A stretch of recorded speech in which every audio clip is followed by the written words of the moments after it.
ابو عوانہ نے سماک بن حرب سے انہوں نے مصعب بن سعد سے ایک روایت کی کہ عبداللہ بن عمر رضی اللہ عنہما ابن عامر رضی اللہ عنہ کے پاس ان کی عیادت کے لیے گئے، وہ بیمار تھے۔ ابن عامر رضی اللہ عنہ نے کہا، اے ابن عمر، کیا میرے لیے اللہ سے دعا کریں گے؟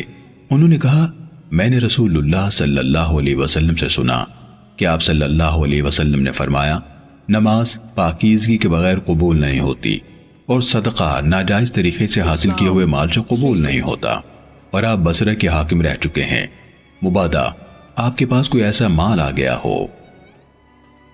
صحیح مسلم حدیث نمبر 535۔ شعبہ، زائدہ اور اسرائیل سب نے سماک بن حرب سے اسی اسناد کے ساتھ رسول اللہ صلی اللہ علیہ وسلم سے یہی حدیث روایت کی ہے۔ صحیح مسلم حدیث نمبر 536۔ وہب بن منبہ کے بھائی حمام بن منبہ سے روایت ہے، کہا، یہ وہ حدیث ہیں جو حضرت ابو ہریرہ رضی اللہ عنہ نے محمد الرسول اللہ صلی اللہ علیہ وسلم سے ہمیں سنائی۔